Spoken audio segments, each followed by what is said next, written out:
আসসালামু আলাইকুম ওয়া রাহমাতুল্লাহি ওয়া বারাকাতুহু। সমস্ত প্রশংসা আল্লাহ রাব্বুল আলামিনের জন্য। অতঃপর দুরূদ ও সালাম বর্ষিত হোক আমাদের প্রিয় নবী মুহাম্মদুর রাসূলুল্লাহ সাল্লাল্লাহু আলাইহি ওয়াসাল্লামের প্রতি। কেমন আছেন আমার প্রাণপ্রিয় ভাই ও বোনেরা?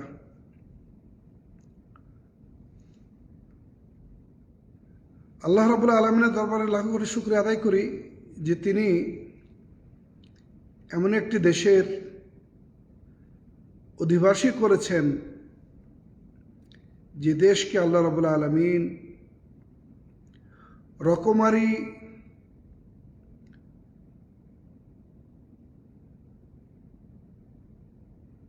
খনিজ সম্পদ এবং প্রাকৃতিক সম্পদ, মানব সম্পদ এবং ভৌগোলিক দিক দিয়ে অত্যন্ত সুন্দর একটি জায়গায় আমাদের দেশ আল্লাহ দান করেছেন। আমাদের দেশকে আল্লাহ রাব্বুল আলামিন সমৃদ্ধশালী করেছেন। যখন আমরা আমার দেশের শস্য শ্যামলা সুফলা,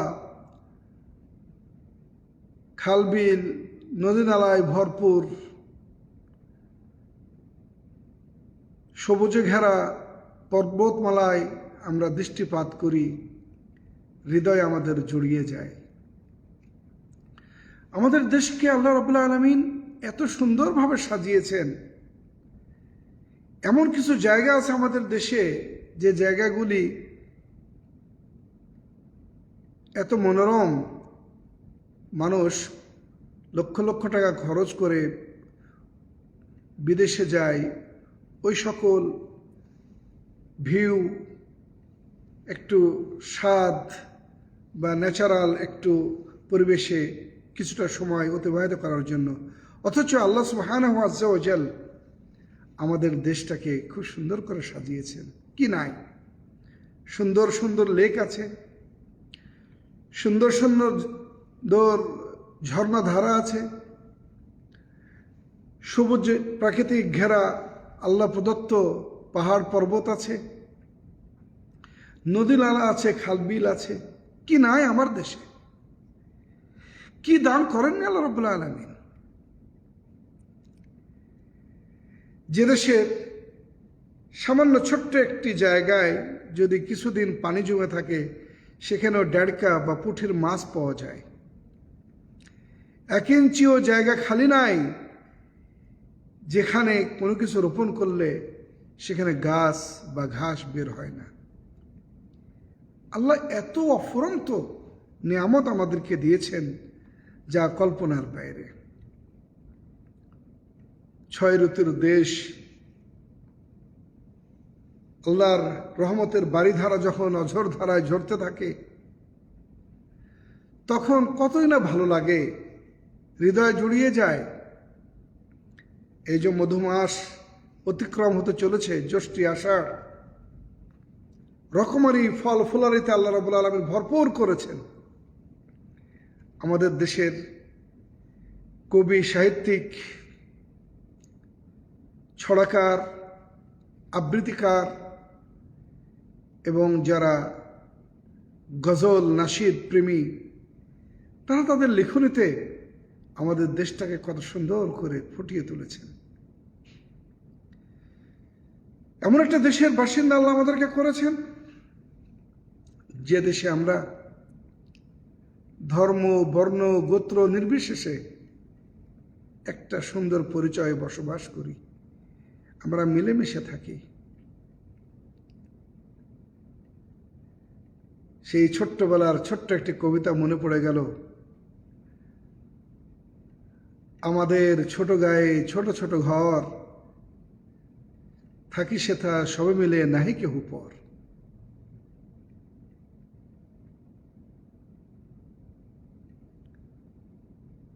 এই দেশ, যে দেশে সেই প্রাচীনকাল থেকে আমরা সৌহার্দ্যপূর্ণ পরিবেশে সুন্দর একটি চিন্তা চেতনা মনোভাব নিয়ে আমরা বেড়ে উঠেছি।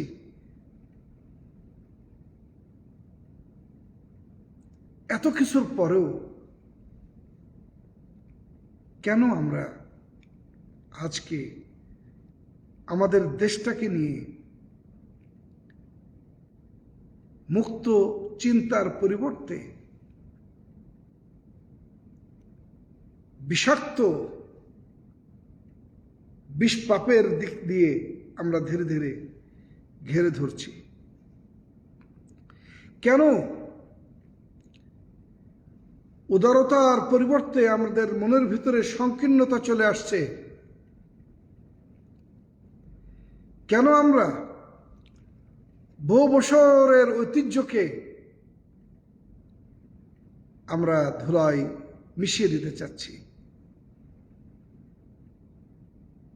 আমরা কখনো কি ভেবেছি এর কারণটা কি? কেন আজকে ছোট্ট একটি দেশ এশিয়ার ভিতরে খুব সুন্দর বঙ্গোপসাগরের একটা কর্নারের উপরে আল্লাহ দান করেছেন, কত সুন্দর, কেন আজকে এ দেশকে নিয়ে আমরা বড় চিন্তিত? কেন আমাদের মধ্যে অজানা একটি আতঙ্ক কাজ করছে? এর মূল কারণ কি আমরা কখনো চিন্তা করেছি? নাকি আমরা এত সেলফিশ হয়েছি, এত আত্মকেন্দ্রিক হয়েছি, শুধু আমাদের চোখের সামনে দুটো পয়সা দেখা দিলেই আমরা সবকিছু ভুলে যাচ্ছি? পয়সার কাছে, সম্পদের কাছে আমরা আমাদের ঐতিহ্যকে হারিয়ে ফেলছি। দুটো পয়সার কারণে আজকে আমরা, যারা আমাদের দেশকে নিয়ে ষড়যন্ত্র করছে, তাদের কাছে আত্মসমর্পণ করছি।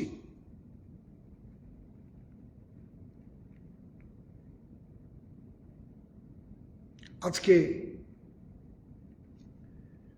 ধর্মের নামে উগ্রতার উত্থান কেন?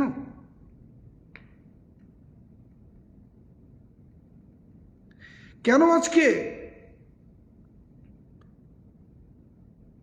একজন মানুষের মৌলিক যে অধিকারগুলি, সে অধিকারগুলি ক্ষুণ্ণ হচ্ছে? কখনো কি আমরা ভেবে দেখেছি কেন আজকে দেশে এত ব্যাপক হারে দুর্নীতি বেড়ে গেছে? শুধু টাকা আর টাকা। বর্তমানে পেপার, পত্রিকা, মিডিয়ার দিকে চোখ দিলেই শুধু অপরাধ আর অপরাধ, অপরাধ, নৈতিকতার অধপতন, চরিত্রের অধপতন, খুন খারাপি, হত্যা, ধর্ষণ, লুণ্ঠন। আল্লাহ, কেন কেন এত ব্যাপক হারে বেড়ে যাচ্ছে?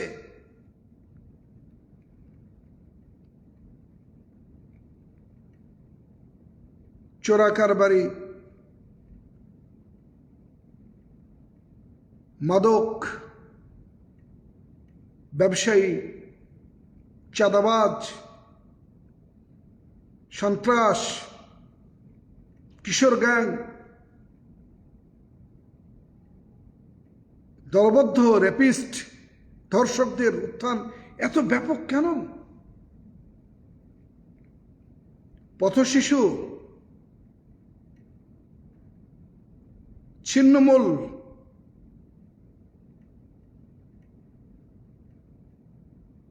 ঘর বাড়িহীন মানুষের ক্রমান্বয়ে বৃদ্ধি কেন পাচ্ছে?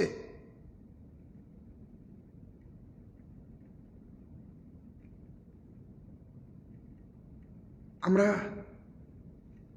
কখনো কি চিন্তা করেছি? জুন মাস বাজেট ভাবনায় আমরা সবাই আত্মহারা।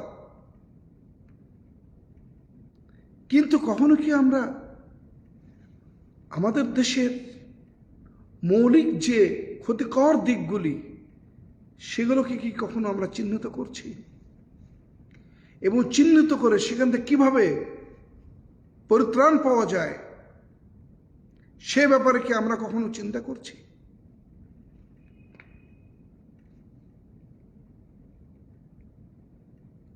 আজকে আমরা কিভাবে বসবাস করছি আমার দেশে কল্পনাও করা যায় না। তাই আসুন, এভাবে যদি চলতে থাকে একদিন আমরা কিন্তু সবই হারিয়ে ফেলব। আল্লাহ রাসূল সাল্লাল্লাহু আলাইহি ওয়াসাল্লামের সেই হাদিসের দিকে একবার সবাইকে ফিরিয়ে নিয়ে যেতে চায়।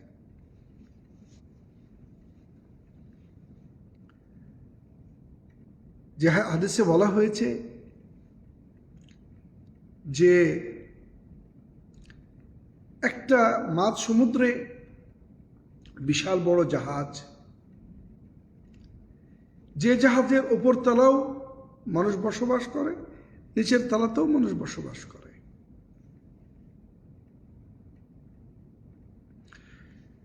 যারা নিচতলায় বসবাস করে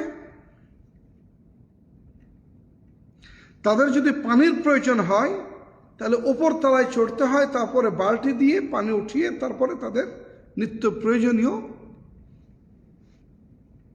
কর্মকাণ্ড সম্পাদন করতে হয় বা নিজের কাজগুলো সারতে হয়। একদিন নিচে যারা বাস করে তারা চিন্তা করল যে আমরা তো পানির নিচেই থাকি, এই পানির জন্য কেন উপরে যাব? আমরা এখান থেকে যদি একটু ছোট্ট ফুটা করে দিই তাহলে তো আমাদের পানির অভাব হবে না। তাদের এই কথাবার্তা আনাগোনা যখন সে জাহাজে ছড়িয়ে পড়ল, তখন একদল জ্ঞানী ব্যক্তি আসলো, এসে তাদেরকে বোঝালো যে দেখো, একটু পরিশ্রম করে ওপরে গেলে তোমরাও বেঁচে যাবে, আমরাও বেঁচে যাব, সবাই বেঁচে যাবে। আর যদি তোমার এই সামান্য কষ্টটুকু বরদাস্ত না করে নিজের ব্যক্তিগত স্বার্থের দিকে দেখে তোমরা যদি ফুটা করো তাহলে তোমরাও ডুবে যাবে, আমরাও ডুবে যাব, সবাই আমরা ধ্বংস হয়ে যাব। জি, ইসলামের একটি অত্যন্ত গুরুত্বপূর্ণ অধ্যায় হচ্ছে আল আমরু বিল মারুফ ওয়ান নাহি আনিল মুনকার। সৎ কাজের আদেশ দাও, অসৎ কাজ থেকে মানুষদের বিরত রাখো। জি, যখন মানুষ, বিশেষ করে মুসলিম জাতি, সৎ কাজের আদেশ, অসৎ কাজ থেকে বিরত থাকার এই নীতিমালাকে ত্যাগ করেছে, আজকে তার কুফল এই জাতি ভোগ করছে। যে পরিস্থিতি যদি এখনো আমরা ওই সকল মৌলিক আরাম আয়েশের পরিবর্তে যে সকল কারণে এই সমাজ দুর্নীতিগ্রস্ত হচ্ছে, চরিত্রহীন হচ্ছে, বৈষম্য বাড়ছে, ধর্মীয় উগ্রতা বাড়ছে, যে যার মতো লাগামহীন কথাবার্তা বলছে, অপরাধ বাড়ছে, খুন ধর্ষণ লোমহর্ষকভাবে বেড়ে যাচ্ছে, এগুলোকে যদি আমরা এখন কন্ট্রোল করতে না পারি, এই চাঁদাবাজিকেও যদি আমরা কন্ট্রোল করতে না পারি, আমরা সবাই যদি ওই সকল বিষদাঁতগুলিকে আমরা কন্ট্রোল না করতে পারি, ভাঙতে না পারি, তাহলে আমাদের অস্তিত্ব হীন হয়ে পড়ব, অস্তিত্ব আমাদের বিলীন হয়ে যাবে। কারণ বর্তমানে যে কেউ যে কোনো দেশকে অস্থিতিশীল করে সে দেশকে অনায়াসে আক্রমণ করে, তার নমুনা আমরা দেখতে পাচ্ছি গোটা বিশ্বের বুকে। আমাদের ভয় হয়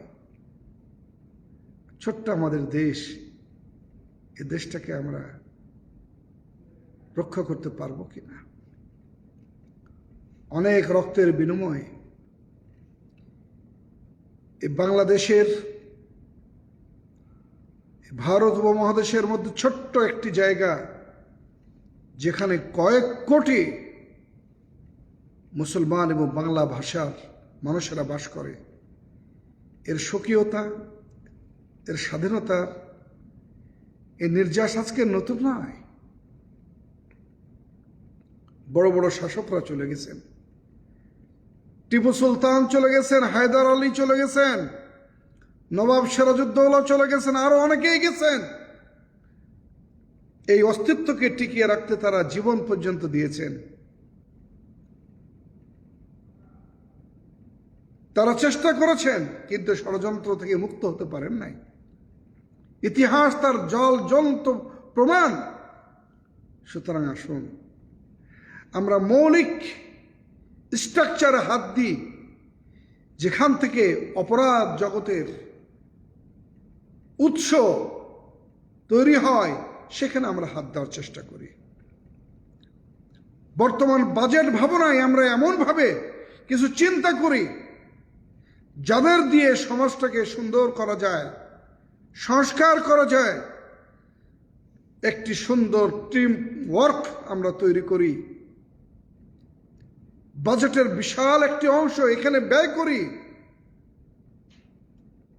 তাহলে ইনশাআল্লাহ হয়তোবা আমরা আমাদের প্রাণপ্রিয় মাতৃভূমির যে সৌন্দর্যটা আছে সেটাকে আরো বেশি আমরা উপভোগ করতে পারবো, এবং আমরা অত্যন্ত শক্তি নিয়ে আমাদের মাটির উপর আমরা দাঁড়িয়ে থাকতে পারবো ইনশাআল্লাহ। আসুন আমরা ছিন্নমূলদের দিকে তাকাই, পথ শিশুদের দিকে তাকাই, যারা শহরের অলিতে গলিতে, ফুটপাতে, স্টেশনে, বস্তিতে বসবাস করে, এগুলোর দিকে নজর দিই। স্বল্প আয়ের মানুষদের জীবন মান কিভাবে উন্নয়ন করা যায় সেদিকে খেয়াল করি। আমরা একটু, পয়সা তো অনেক আছে সবারই, মাশাআল্লাহ তাবারাকাল্লাহ, পয়সা দিয়ে যে একটা সমাজকে সুন্দর করা যায় তা কিন্তু না। কিন্তু এই পয়সাটাকে যদি সেই সকল ক্ষেত্রে আমরা ব্যয় করতে পারি, তা অনেকটা আমরা এর সুফল পেতে পারি। বেতন অবকাঠামোর ভারসাম্যতা এবং আল্লাহ প্রদত্ত যে নিয়ামত, যে খেরাত, আমাদের যে সম্পদ, এই সম্পদের সুষ্ঠু বন্টন, ব্যাপক স্কুল, কলেজ, ইউনিভার্সিটি, মাদ্রাসা তৈরি করা, বাসস্থানের ব্যবস্থা করা, কর্মসংস্থানের ব্যবস্থা করা, এবং দুর্নীতির লাগামকে টেনে ধরা এবং দুর্নীতির লাগামকে শেকড় থেকে উপড়িয়ে ফেলা, এটা যদি আমরা করতে পারি, আশা করা যায় একটি সুন্দর জাতি আমরা আগামী দিনে পেয়ে যাব। কারণ কোনো শিশুই মায়ের পেট থেকে খারাপ, মন্দ বা অপরাধী হয়ে জন্ম নেয় না। অনেক সময় সমাজের কিছু স্বার্থন্বেষী, স্বার্থপর, মুনাফাখোর, লোভী, যাদের হৃদয় বিক্রি করে ফেলেছে টাকার কাছে, যারা টাকা ছাড়া কিচ্ছু চেনে না, মানুষকে মানুষ মনে করে না, এই সমাজের কিছু কীট পতঙ্গের কারণে আজকে আমাদের সমাজের সার্বিক দুরবস্থা। হিংসা, প্রতিহিংসা। বর্তমান সমাজের অনেকের এত হিংসার পরিমাণ এত বেশি বেড়ে গেছে, এরা অন্যের ভালো দেখতেই পারে না, ভালো কথা বরদাস্তই করতে পারে না। মিথ্যা, জুয়াচুরি, বাটপারি, দালালি, পদলেহন সবকিছুই ঘেরে ধরেছে আজকে পুরো সমাজকে, জাতিকে।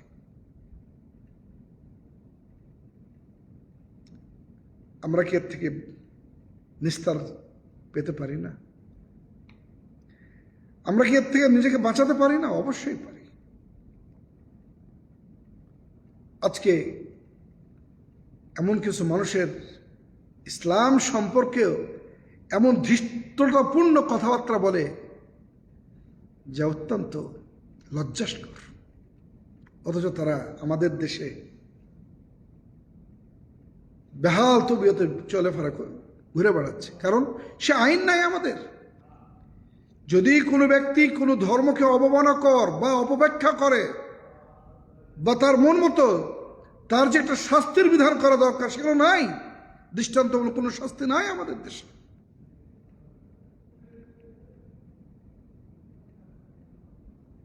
সুদ, ঘুষ, দুর্নীতি, চাঁদাবাজি,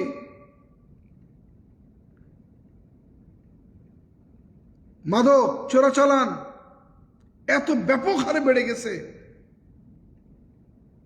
আল্লাহু আকবার, যেন দেখার কেউ নাই।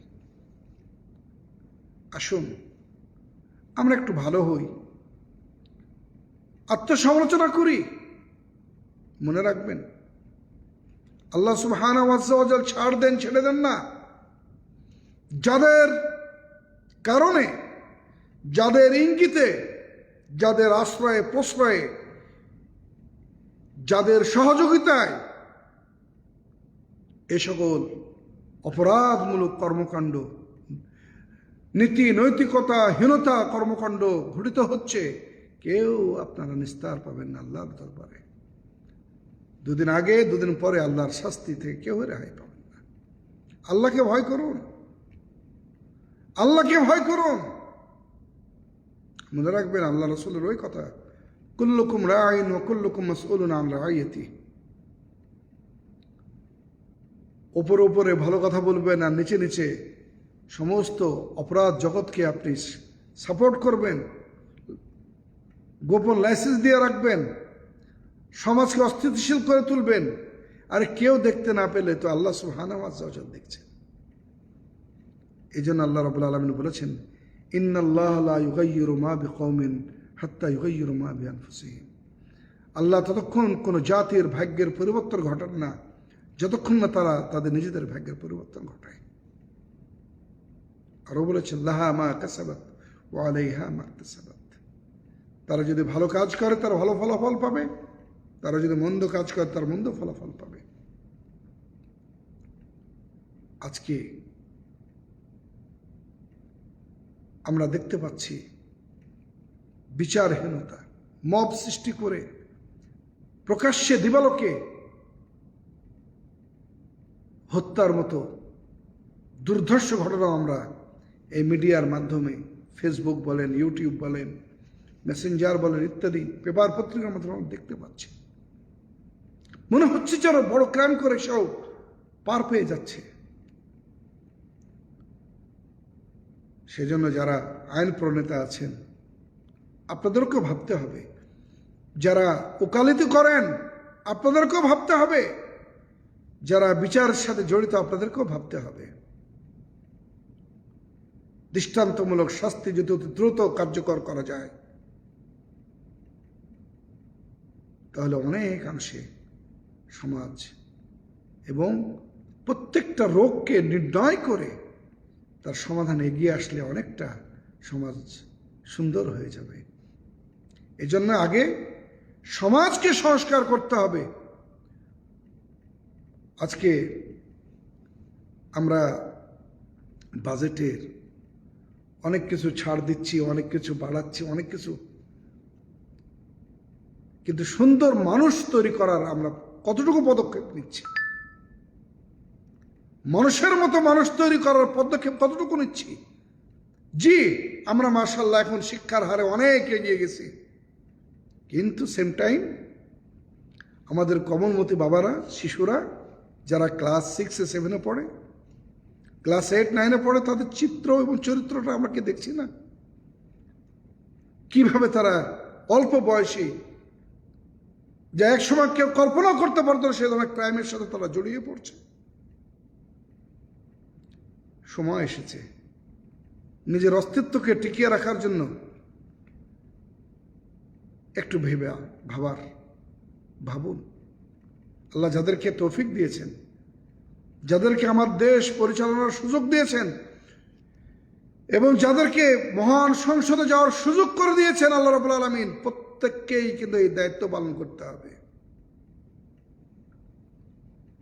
কারণ আপনারাই কিন্তু জনগণের ভোটে তাদের প্রতিনিধিত্ব করার জন্যই এই সংসদে এসেছেন বা আপনাদেরকে পাঠানো হয়েছে।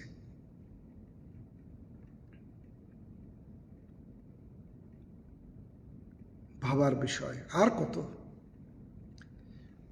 বেশি পয়সা দিয়ে যে অন্যায় করে কেউ পার পায় না, তা তো নমুনা আমাদের সামনেই আছে, দুনিয়াতে আল্লাহ দেখাই দিচ্ছে। এরপরও কেন আমাদের হুঁশ হচ্ছে না? এই জন্য আল্লাহ রাসূল বলেছেন, তাইসা আব্দুদ দিনার ও তাইসা আব্দুদ দিরহাম, টাকা পয়সার গোলাম, তাইসা আত্তাকাস।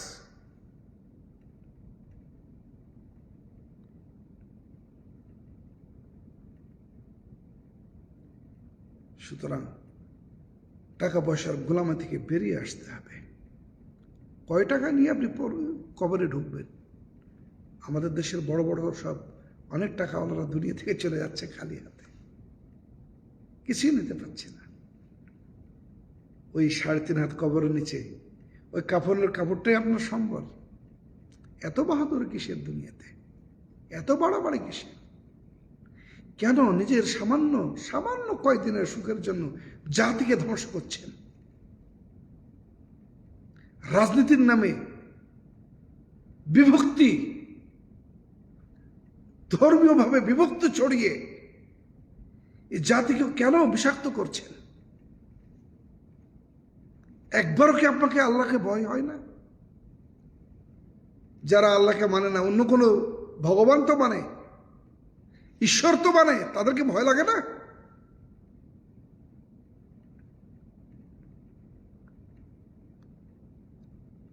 আল্লাহর আযাব এবং গজব যখন আসে তখন কিন্তু সবাইকে আল্লাহ পকড়াও করে, ভালো মন্দ সবাই। তাই আসুন আমরা চিন্তা করি, দুদিনের এই পাওয়ার, দুদিনের দুনিয়াতে এত পাওয়ার দেখি কি লাভ? আর ওই জায়গাতে পাওয়ারটাকে খাটান যেখানে খাটালে সমাজ দুর্নীতিমুক্ত হবে, সমাজের উন্নয়ন হবে, পথ শিশু বলে কোনো শিশু থাকবে না, ছিন্নমূল বলে কোনো মানুষ থাকবে না, প্রত্যেকে মাথা গোঁজার ঠাঁই পাবে, প্রত্যেকের শিক্ষার মৌলিক যে অধিকার আছে সে শিক্ষায় শিক্ষিত হতে পারবে।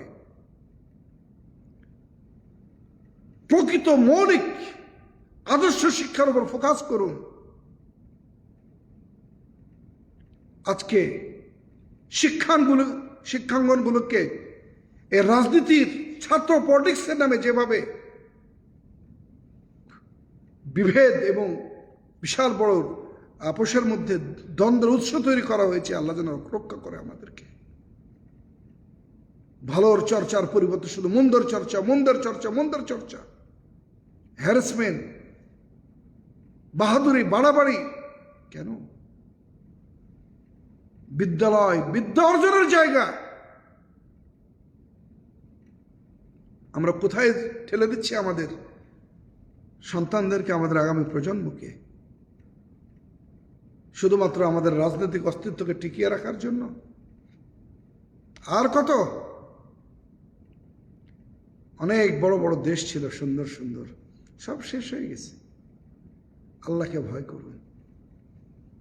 আমার প্রাণপ্রিয় মাতৃভূমি, লাল সবুজের সেই পতাকাকে অম্লান করা যাবে না, ভুলুণ্ঠিত করা যাবে না। প্রতিটি মানুষের নাগরিকের মাঝে দেশপ্রেম তৈরি করুন। আর দেশপ্রেম তখনই সংগঠিত হবে যখন আপনার ভিত্তি নীতি নৈতিকতা এবং আল্লাহ ভীতির উপরে তৈরি হবে। আল্লাহর ভয়, আল্লাহর আনুগত্য একমাত্রই আপনার নীতি নৈতিকতাকে শুধরাতে পারে।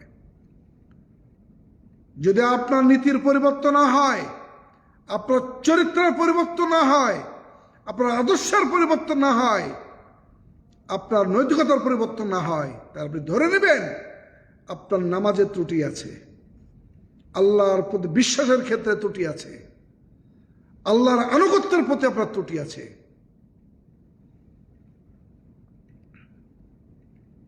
কারণ একজন মুমিনের প্রতিটি কর্মই হচ্ছে কল্যাণময়। যদি কখনোই অকল্যাণ হয় আপনার হাত দিয়ে, আপনি ধরে নেবেন যে আপনি মুমিন থেকে ইমান থেকে অনেকটা দূরে চলে গেছেন। আপনার ইমানকে তাজা করার দোহরানোর চেষ্টা করতে হবে আপনাকে। আসুন আমরা আমাদের দেশটাকে ভালোবাসি, প্রত্যেকে নিজ নিজ জায়গা থেকে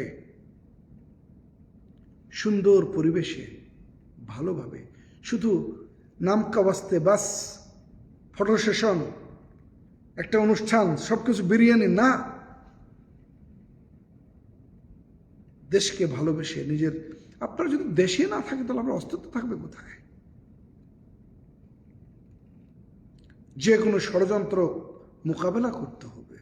আজকে তাকিয়ে দেখুন ফিলিস্তিনের দিকে, গাজার দিকে তাকিয়ে দেখুন, যে গাজা বড় ষড়যন্ত্রের শিকার হয়েছিল, আজকে তাদের অস্তিত্ব দেখেন। আমরা মুসলমান, আমরা আল্লাহ রাব্বুল আলামিনের কাছে ওয়াদাবদ্ধ যে আল্লাহর প্রতিটি কথাকে আমরা মেনে চলব। সুতরাং যে দেশে 90% জন দাবি করে মুসলমান, সে দেশে কোনো ধরনের ভায়োলেন্স, অপরাধ ওই পরিমাণ হওয়ার কথা ছিল না, যা আমাদের অস্তিত্বকে হুমকির মধ্যে ঠেলে দিয়েছে।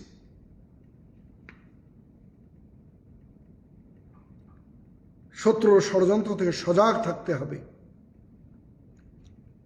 আপনি কার সাথে গাদ্দারি করছেন? যে দেশের মাটিতে আপনার জন্ম, যার আলো বাতাসে আপনি বেড়ে উঠেছেন,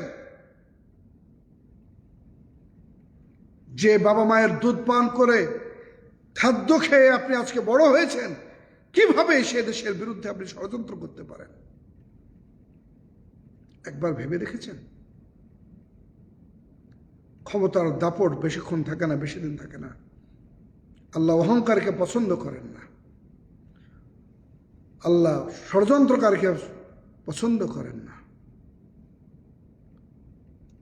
আসুন আমরা আমাদের দেশটাকে হৃদয় থেকে ভালোবাসি এবং প্রত্যেকেই নিঃস্বার্থভাবে একনিষ্ঠতার সাথে আল্লাহর ইবাদত বন্দেগী করে মানুষের সেবায় আমরা নিয়োজিত হই, যাকে যে তৌফিক আল্লাহ দান করেছে। আল্লাহর কাছে দোয়া করি, আল্লাহ আমার দেশটাকে যেন রক্ষা করেন, আমার দেশের জনগণকে যেন আল্লাহ রাব্বুল আলামিন হেফাজত করেন, যারা বিপদগামী হয়েছে আল্লাহ রাব্বুল আলামিন সবাইকে যেন সুপথে ফিরিয়ে নিয়ে আসেন। ছোট ছোট শিশুরা যারা নেশায় হাবুডুবু খাচ্ছে, আল্লাহ রাব্বুল আলামিন যেন এই মরণ নেশা থেকে তাদেরকে রক্ষা করেন। ছোট ছোট যারা আজকে ছোট্ট কথায়, ছোট্ট একটি কারণে মানুষদের খুন করার মতো অপরাধ করে, আল্লাহ তাদেরকে যেন সুবুদ্ধি দান করেন। আল্লাহর কাছে দোয়া করি, আল্লাহ যেন আমাদের দেশকে হেফাজত করেন। যারা দেশের রাষ্ট্র পরিচালনা করছেন, আল্লাহ রাব্বুল আলামিন যেন তাদেরকে সঠিকভাবে সুচারুরূপে এ দেশটাকে সুন্দরভাবে পরিচালনা করার আল্লাহ তৌফিক দান করেন। যারা আজকে সংসদে আছেন, চাই সরকারি দলের হোক, বিরোধী দলের হোক, যারা পলিসি মেকার হিসেবে কাজ করছেন, আল্লাহ যেন তাদেরকে সঠিক পলিসি গ্রহণ করার এবং দেশটাকে যাতে এগিয়ে নেওয়া যায়, দেশের যে রোগগুলি আছে সেগুলোকে নির্ণয় করে সমস্ত সুন্দর একটি দেশকে তারা যাতে উপহার দিতে পারে সে তৌফিক যেন আল্লাহ সবাইকে দান করেন। এই বলে শেষ করলাম। ওমা আলাইনা ইল্লাল বালাগ ওয়া আখির দাওয়ানা আনিল হামদুলিল্লাহি রাব্বিল আলামিন। আসসালামু আলাইকুম ওয়া রাহমাতুল্লাহি ওয়া বারাকাতুহু।